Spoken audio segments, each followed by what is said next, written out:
शहरी क्षेत्रों में आजीविका। अभी इस अध्याय के अगले विभाग में अभी हम लोग पहुंच गए। तो चलिए बच्चों आगे बढ़ते हैं। अभी वो लोग जब बाजार में पहुंचे, लेखिका और उसके मौसेरी बहन, तो दुकानें अभी अभी खुलनी शुरू हुई थी, लेकिन त्योहार के कारण वहां पे बहुत ही भीड़ हो चुकी थी। और वहां पे मिठाई वाला, खिलौने वाला, कपड़े वाला, चप्पल वाला, बर्तन वाला, बिजली के सामान इत्यादि की दुकानों की कतार पर कतार थी। और एक कोने में दांतों के डॉक्टर का क्लिनिक भी था। और उनकी जो मौसेरी बहन ने उनसे पहले से ही समय लेके रखा था कि उनको डॉक्टर के पास जाना था। और जब वो लोग वहां पे पहुंच गई, तो जिससे हमारी बारी न चली जाए, क्योंकि वहां पे कतार से बैठते हैं कि अभी इनका अपॉइंटमेंट है, अभी इसका समय है, तो इसके लिए वो चली गई। हमें थोड़ी देर तक एक कमरे में इंतजार करना पड़ा। डॉक्टर ने उसके दांतों का परीक्षण किया और दांत का छेद भरवाने के लिए अगले दिन आने को कहा। वह बहुत डर गई थी, क्योंकि उसने सोचा कि एक तो अपना दांत भी खराब हो गया है और ऊपर से इतना दर्द भी सहन करना पड़ता है। इसके लिए आगे बढ़ते हैं। यहाँ तक हमने देखा कि सब कुछ कैसे चल रहा है। डॉक्टर के यहाँ से हम सिले हुए कपड़ों के एक शोरूम पर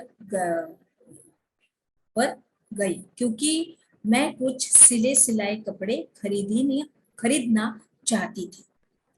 अभी उन्होंने क्या किया कि डॉक्टर के यहाँ से वो लोग सिले हुए कपड़ों के एक शोरूम पर वो लोग चले गए, क्योंकि उनको कुछ सिलाई कपड़े, मतलब रेडीमेड कपड़ा चाहिए था। और इस शोरूम की 3 मंजिलें थी और हर मंजिल पर समय अलग अलग तरह के कपड़े थे। और हम तीसरी मंजिल पर पहुंची, जहां लड़कियों के कपड़े रखे हुए थे। आगे बढ़ते हैं। हम अपने शोरूम के लिए अलग अलग जगहों से सामान खरीदते हैं। अभी हम लोग अपने इसमें आए हैं। अभी वो जो दो लेडीज थी, जो दो औरतें थी, वो लड़कियां जो थी, मौसेरी बहन और लेखिका, वो अभी यहाँ पर नहीं है। अभी हम लोग अपने विश्लेषण में स्पष्टीकरण में गए हैं कि हम अपने शोरूम के लिए अलग अलग जगहों से सामान खरीदी करते हैं। और खरीदी करते वक्त ज्यादातर माल एक तो मुंबई से आता है, अहमदाबाद से आता है, लुधियाना से आता है और त्रिपुरा से आता है। और कुछ कुछ सामान दिल्ली के पास के शहरों, जैसे कि हम लोग बोलते हैं कि गुड़गांव और नोएडा से भी आते हैं। कुछ कपड़े हम विदेशों से भी मंगवाते हैं, मतलब विदेश के तरफ से भी मंगवाते हैं। और इस शोरूम को सही रूप से चलाने के लिए हमें कई चीजें करनी पड़ती है। कोई भी शोरूम अगर चलाना हो तो उसका बहुत ही विज्ञापन देना पड़ता है, उसके बारे में सबको पता चलना चाहिए, तभी तो लोग खरीदी करने के लिए वहां पे आएंगे। तो हम विभिन्न अखबारों में, सिनेमा हॉल में, टेलीविजन पर, रेडियो चैनल पर विज्ञापन देते हैं कि सही तरीके से शोरूम चलना चाहिए। और उसके बाद अभी तो यह शोरूम किराए पर है, पर हम लोग इसे जल्द ही खरीद लेंगे।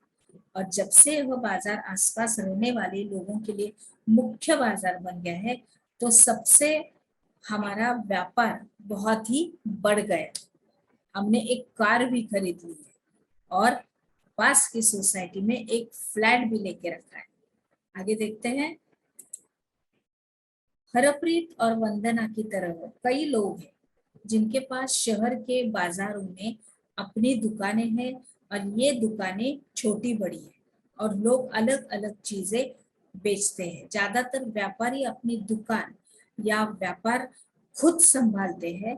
वे किसी दूसरों की नौकरी नहीं करते, लेकिन वे खुद कई लोगों को मैनेजर या तो फिर या सहायक रूप से की तरह नौकरी पर रखते हैं। ये पक्की दुकानें होती है जिनके पास नगर निगम से व्यापार करने के लिए लाइसेंस होता है। लाइसेंस यानी परवाना पत्र। वो जिनके पास है तो उनकी अपनी खुद की दुकान वो ले सकते हैं। नगर नियम यह निश्चित करता है कि सप्ताह में कौन से दिन बाजार बंद रहेगा। उदाहरण के लिए इस बाजार में दुकानें बुधवार को बंद रहती है और इस बाजार में छोटे छोटे दफ्तर और अन्य दुकानें भी है जो बैंक, कुरियर इत्यादि की सेवाएं देती है।